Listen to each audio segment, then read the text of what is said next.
Segunda carta de Paulo aos Coríntios, capítulo 5, versículo 17. Segunda carta de Paulo aos Coríntios, capítulo 5, versículo 17. Assim diz o texto da palavra de Deus. E assim, se alguém está em Cristo, é nova criatura. As coisas antigas já passaram, e eis que se fizeram novas. Vamos ler juntos? E assim,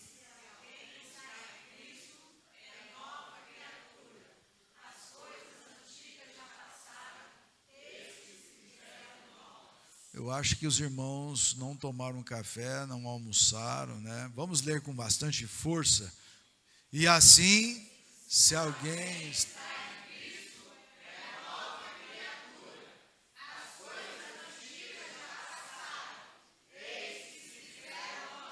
Isso, agora sim, agora eu pude ouvir uma voz bonita dos irmãos dessa igreja.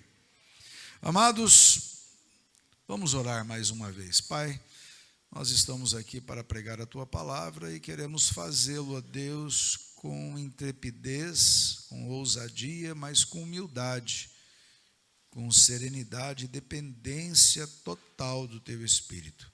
Usa-me, Senhor, apesar de ser quem sou. Usa-me, Senhor, apesar das minhas mazelas. Usa-me, Senhor, apesar das circunstâncias que muitas vezes não nos faz capazes para poder falar de Ti. Mas, no entanto, o Senhor nos chamou com esse santo propósito. E apesar da nossa pequenez, nós sabemos que o Senhor pode utilizar esse vaso nas Tuas mãos. Em nome de Jesus. Amém. Amados, quando se pronuncia a palavra retrô, parece com um retrato velho e amarelado, né? Com o tempo. Já viu? A retrô. Aquela foto retrô, aquela foto amarelada, aquela foto preto e branco, né? E assim por diante. Mas, na verdade, o retrô nos leva a momentos nostálgicos. Alguns bons, outros ruins. Lembranças que reportam a nossa infância, nossa juventude, a nossa adolescência, até mesmo na idade madura, ainda nós temos algumas coisas que nós podemos lembrar do passado. No retrô, relembramos dos nossos relacionamentos, dos nossos sonhos e alvos para o futuro. E se foram alcançados, relembramos o primeiro amor, o primeiro beijo, do primeiro veículo, das lembranças do Natal, das roupas cafonas que nós usávamos na época, era o máximo, né? Das viagens em família, da comida da mamãe, dos colegas de escola e faculdade, das gírias que fizeram parte da nossa época, das farras, dos encontros e desencontros, das frustrações, do arrependimento por não ter feito algo, ou do arrependimento por ter feito, da alegria pelas decisões acertadas, das atitudes arrepiantes, dos retiros espirituais, daqueles que se foram, aqueles que se foram através de uma mudança para algum outro lugar, ou então para aqueles que já foram para os páramos celestiais. Daqueles que nasceram, dos filhos, dos netos, e quiçá dos bisnetos aqui, para os nossos irmãos, Adilson, Noêmia, né, Miriam, nosso irmão Tonico, Luiz Erasto e assim por diante. Meus irmãos, da pública profissão de fé, lembra-se disso? Quando você fez a sua pública profissão de fé, quando você foi batizado, e tantas outras coisas que poderíamos enumerar, que faz parte da nossa história. É o retrô. A cada dia que passa, a cada movimento do relógio, acontece um retrô. O presente vira passado e nos afasta cada vez mais da infância, da adolescência, da juventude, da meia-idade e assim vai.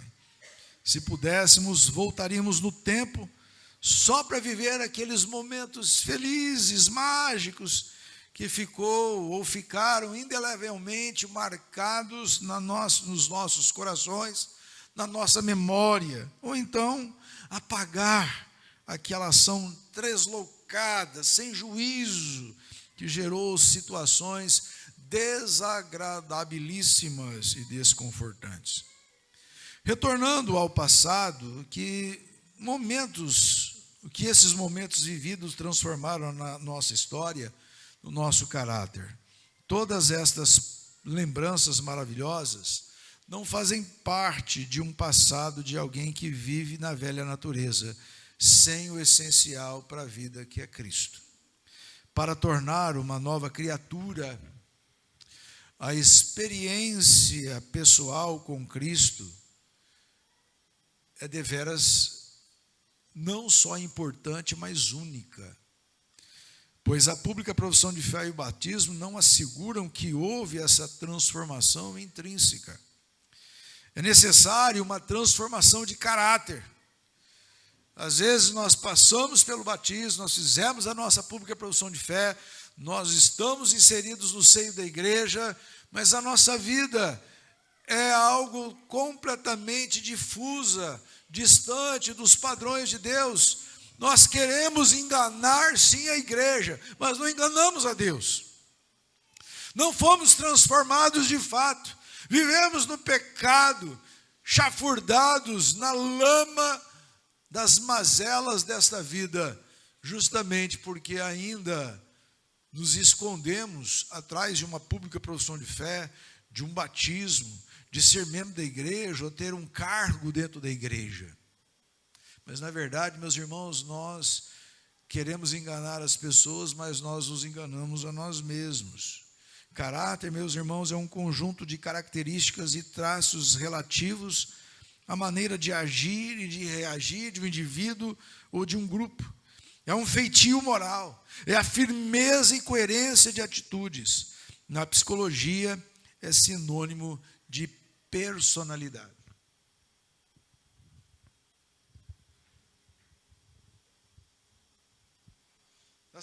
Na segunda carta de Paulo aos Coríntios, expressa a gratidão do apóstolo pelo arrependimento e obediência renovada na igreja de Cristo, na igreja de Corinto, conforme o capítulo 7, dos versículos de número 5 até o versículo 16, nós lemos a respeito, nós não vamos ler o texto, mas está ali aquilo que Paulo expressa como gratidão por ser o apóstolo, pelo arrependimento e pela obediência renovada pela igreja de Coríntios.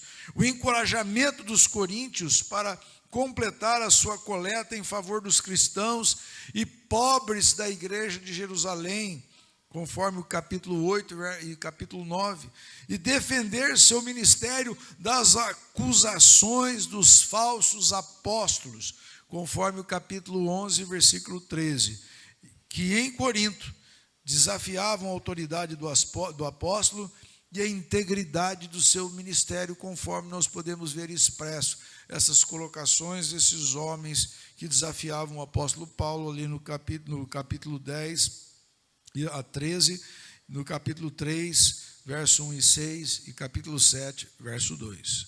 Esta carta, meus irmãos, revela dois temas principais na natureza do ministério apostólico.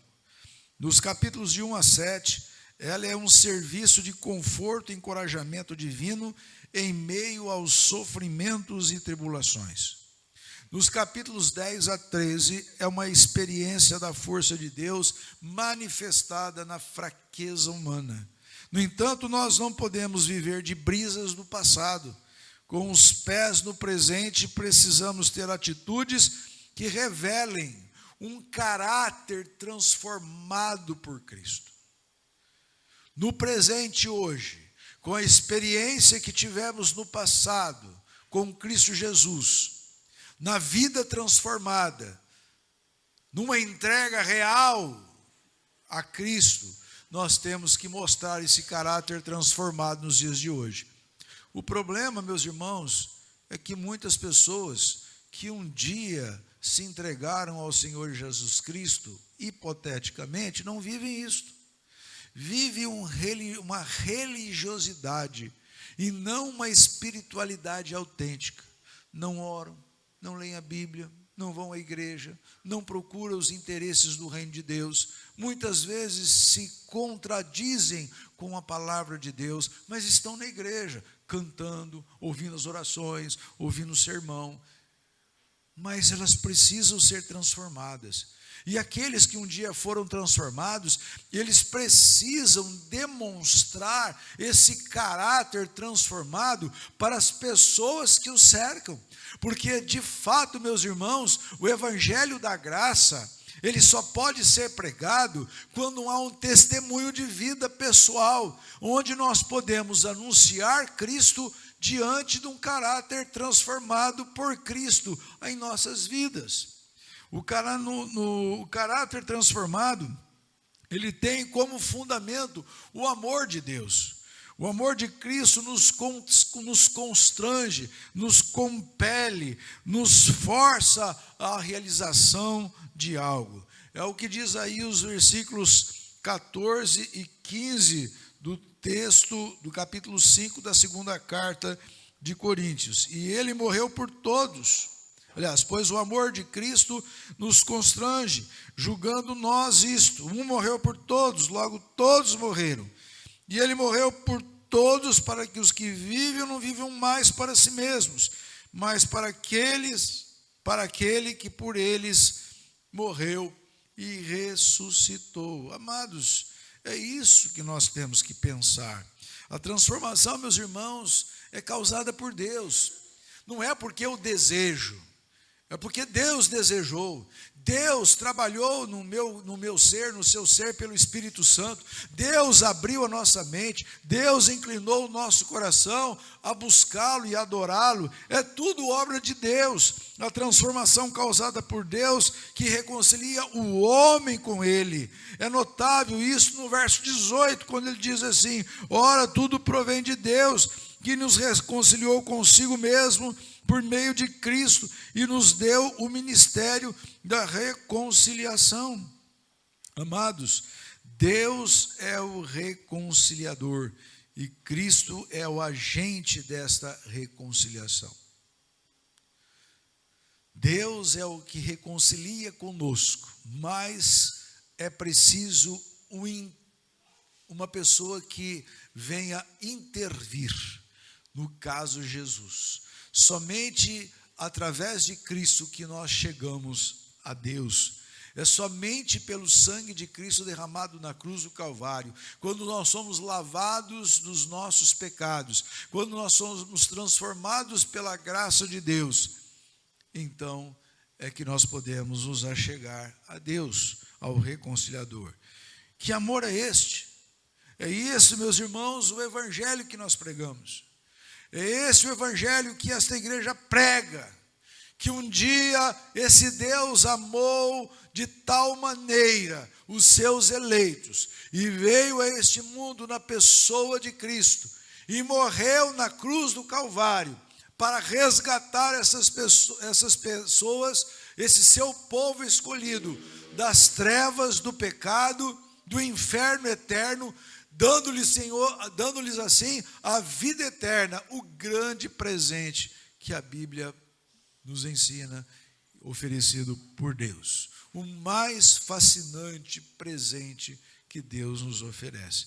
Jesus não é apenas um fato do passado, mas ele é um fator transformador de nossa história no presente. Não apenas temos que ter um Jesus retrô daquilo que aconteceu lá atrás, mas nós precisamos vivê-lo agora. Porque se ele nos transformou lá atrás, ele também continua nos transformando a nossa história, movendo a nossa história. Não é um conhecimento teórico, mas sim uma experiência viva com a nossa alma. É uma transformação moral e metafísica, segundo a imagem de Cristo. Em Cristo fomos eleitos, conforme diz Efésios capítulo 1, versículo 4 e verso 11, justificados, conforme Romanos capítulo 8, verso 1, santificados, conforme 1 Coríntios 1, 2, e glorificados, conforme 2 Coríntios capítulo 3, versículo 18. Russell Norman Champlin diz que, em seu comentário sobre esse texto, estar em Cristo exprime uma ideia de uma relação mística, uma união e um companheirismo dados por meio do Espírito Santo. E é através dessa relação que se processa a transformação do ser na substância da natureza essencial de Jesus, eu fecho aspas. E ele continua, e abro aspas novamente, a fé cristã não consiste na mera fé em um credo, mas antes de uma relação vital com Cristo, da transformação operada pelo Espírito Santo de Deus, do revestimento e participação final em tudo quanto Cristo é e tem. Gostaria que alguém providenciasse uma aguinha para mim aqui, por gentileza. E assim, meus irmãos, ele finaliza. É uma transmutação, ou seja, uma modificação íntima que equivale a uma nova criação mediante a instrumentalidade divina, tal como a criação original precisou da intervenção divina. Meus irmãos, é isso que Russell Norman Champlin diz a respeito desse texto, capítulo 5 da segunda carta de Coríntios, versículo 17. Mas há uma outra segunda coisa que eu gostaria de trabalhar com os irmãos. O caráter transformado liberta o homem dos grilhões do pecado. As coisas antigas, isto é, aquelas associadas à mera física e carnal, sem importar-se se são más por si mesmas ou não, não mais distinguem o crente e nem mais o caracterizam. Segundo ainda Champlin, diz assim, as coisas antigas que passaram referem-se a um desligar do crente com o mundo e um apegar-se mais íntimo às realidades celestiais pertencentes à alma. Olha só que lindo isso daqui, né? As coisas antigas passaram, mas não é simplesmente ter passado as coisas antigas. Refere-se a um desligar-se do crente com o mundo e apegar-se mais às coisas de Deus. É isto que significa as coisas antigas passaram. A violência, as coisas antigas que passaram, as lembranças que são como tumores que permanecem e ao serem tocados provocam dor. A violência familiar, a vergonha dos atos que culminaram em sofrimento e dor, entre tantas outras coisas que poderíamos aqui mencionar. Os momentos maravilhosos, encantadores e extasiantes do passado não conseguem curar esses tumores que ficam, somente Cristo pode fazê-lo. É preciso do bálsamo de Jesus. As coisas antigas que passaram é o espírito preso na masmorra da frustração, tristeza, rejeição, desorientação, perdição, pecaminosidade, que se liberta pelo amor de Cristo para viver em novidade de vida.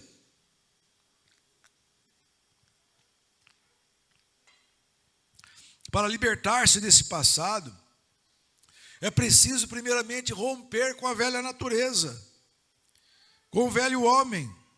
E só isso somente se consegue através da atuação do Espírito, que quando opera em nós, ele nos faz ver o passado, toda esta dor, todas as nossas mazelas, mas ele nos limpa e nos purifica, torna-nos santos, para que daqui por diante possamos viver em santidade de vida.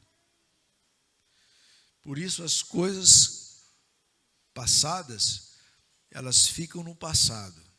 Mas pastor, eu fiz tantas coisas ruins e essas coisas me machucam até o dia de hoje. Mas você pode dizer assim, em Cristo Jesus elas foram pagas, em Cristo Jesus elas foram perdoadas, em Cristo Jesus elas foram lançadas no mais profundo do mar, e assim elas não devem mexer mais com a sua vida. É isso. É isso, meus irmãos, que nós precisamos entender.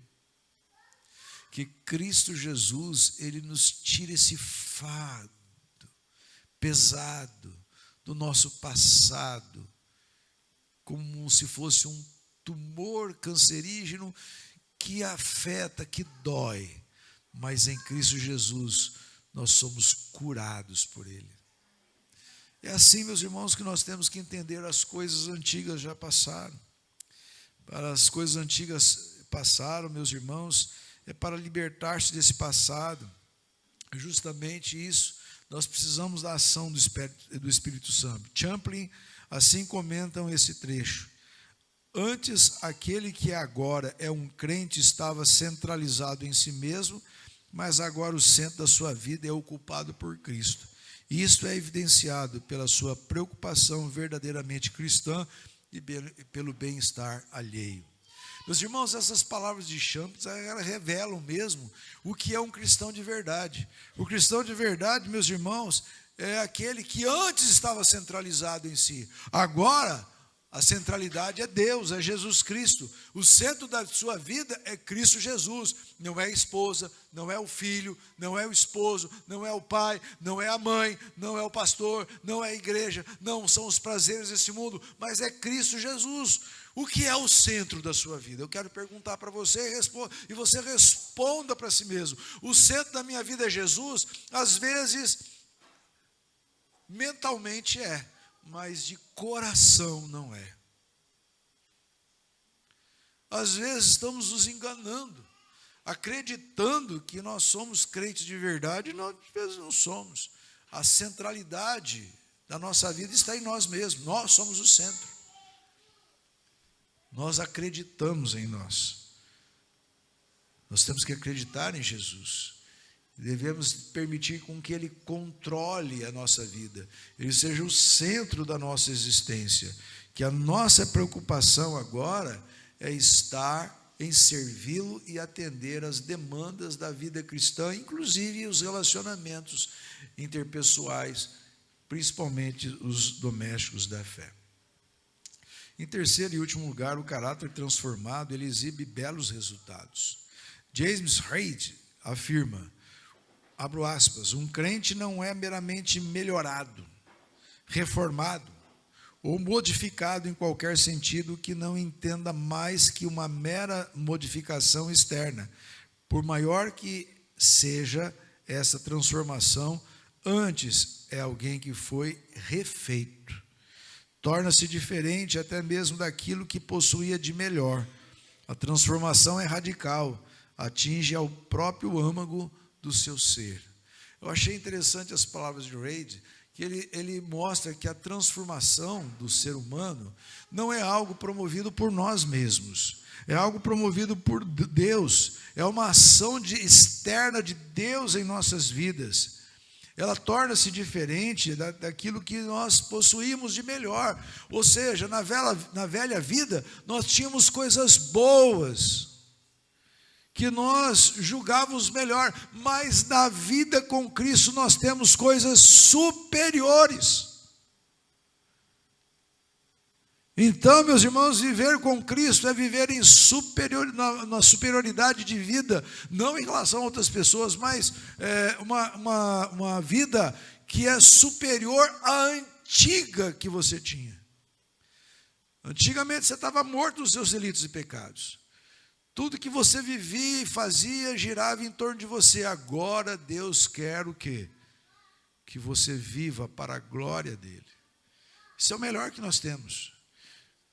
Louvar e bendizer aquele que é o Senhor do universo é a coisa melhor que existe. Esta aparência da qual afirma James Reid alcança o seu auge, atinge o ponto mais alto na introdução da expressão. E a expressão que nós encontramos, e assim, se alguém está em Cristo, é nova criatura, as coisas antigas já passaram.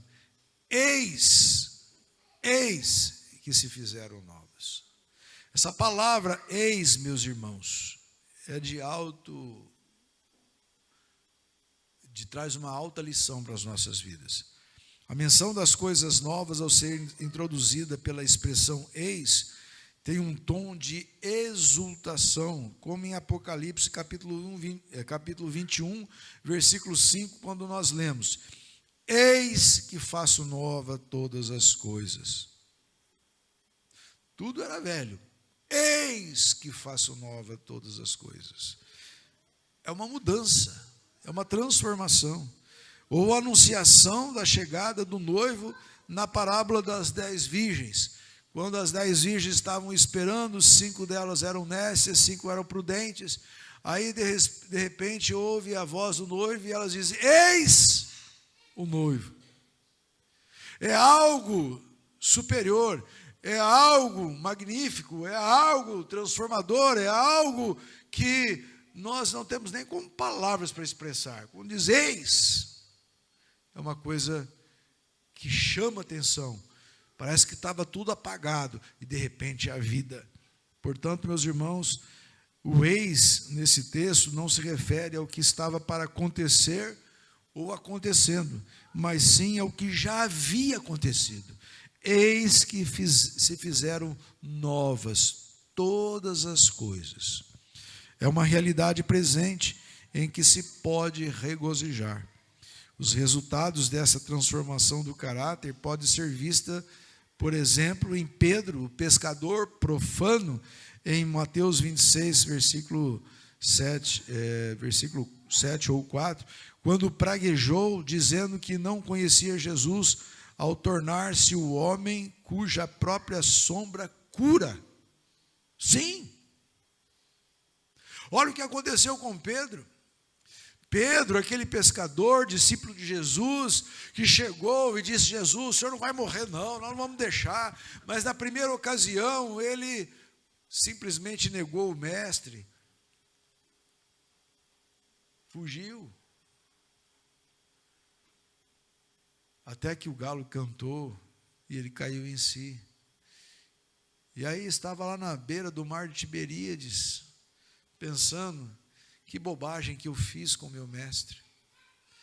Eu que falava para ele que eu estava com ele, de repente eu neguei por 3 vezes.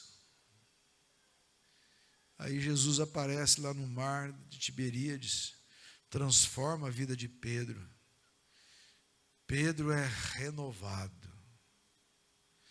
E agora, quando ele chega ali em Jerusalém, na porta do templo, existem pessoas que só a sombra de Pedro curava essas pessoas.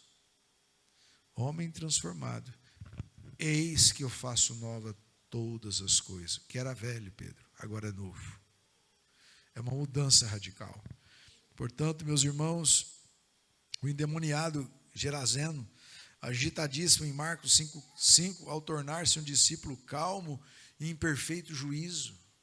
Nós vemos João, filho do trovão, discípulo judeu, vingativo, em Lucas 9:53, 54, quando ele e Tiago perguntaram a Jesus se podiam mandar fogo do céu e queimar os samaritanos pelo crime de não receberem Jesus. Agora tornaram-se apóstolos do amor, conforme 1 João capítulo 4, versículos 7 e 8, tema central de sua primeira epístola. Nós vemos a samaritana de má reputação, em João capítulo 4, versículo 17 a 18, torna-se agora conquistadora de almas, porque vai chamar os homens daquela cidade, no versículo 49, para ouvir falar de Jesus. Saulo, o sanguinário perseguidor da igreja, conforme Atos 9:1, agora torna-se o eterno apóstolo Paulo, pronto a entregar a sua vida por Cristo, se fosse preciso, conforme diz o texto de Atos 21:13. O calejado carcereiro de Filipos, em Atos 16:24, transformado em um amigo simpático, conforme Atos 16:33, ao receber Paulo e Silas em sua casa e lavar os seus vergões. Podemos colocar aqui inúmeros homens e mulheres que passaram por esta transformação de caráter. Eis que eram alguma coisa, eis que agora são outras. Concluindo, meus irmãos, não se prenda às lembranças de um passado que não pode corrigir nem transformar o seu presente. Você já experimentou ter o caráter transformado de Deus? A razão pela qual você se alimenta de um passado para transformar o presente e lhe trazer esperanças para o futuro, principalmente depois da morte, é inócua, não produzirá o efeito esperado. Não basta apenas ser um crente, não é meramente melhorado, reformado ou modificado, é preciso ser transformado por completo pelo agente da reconciliação, que é Cristo. Só uma transformação do caráter é que libertará o homem dos grilhões do pecado, da frustração e da tristeza, da rejeição, da desorientação e da perdição eterna. As novas coisas que se fizeram é uma realidade presente em que se pode regozijar nos dias de hoje. Porque quando nós estamos em Cristo, meus irmãos, nós não fomos chamados ao sofrimento, porque todo mundo pensa, se eu me tornar cristão agora, as pessoas vão se separar de mim, vão fugir da minha presença, eu não vou ter mais os meus amigos. Não, você pode perder alguns amigos, mas vai ganhar outros melhores. A palavra de Deus nos diz que Jesus veio para nos dar vida e vida em abundância, neste mundo e no porvir. Por isso nós temos que crer que ser de Cristo é ser tremendamente abençoado nesta vida, não somente quando Ele voltar, mas também nesta vida. Portanto, as novas coisas que se fizeram é uma realidade presente que se pode regozijar.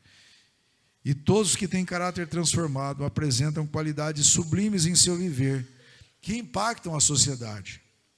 Eu quero perguntar, você tem impactado a sociedade? Você tem impactado no seu Facebook, no seu Instagram, no seu X, no seu WhatsApp, nos meios de comunicação? Ou você tem sido aquela pessoa desafeta, aquela pessoa amarga, aquela pessoa triste? As pessoas percebem nas suas palavras. Uma pessoa que só pensa em outras coisas menos em Cristo Jesus. Você deixa transparecer Cristo através da sua vida, através dos meios que você utiliza? Amados, nós temos que ter um caráter, se nós temos um caráter transformado, nós temos que mostrar esse caráter transformado para as outras pessoas. Nós precisamos apresentar qualidades sublimes em nosso viver, para impactar a vida dos nossos parentes, dos nossos amigos, daqueles que estão próximos a nós. Pois o seu maior objetivo no dia de hoje e nesses próximos dias é de se revestir de Cristo, pois deixar de ser egocêntrico para ser cristocêntrico. Que Deus assim nos abençoe. Amém?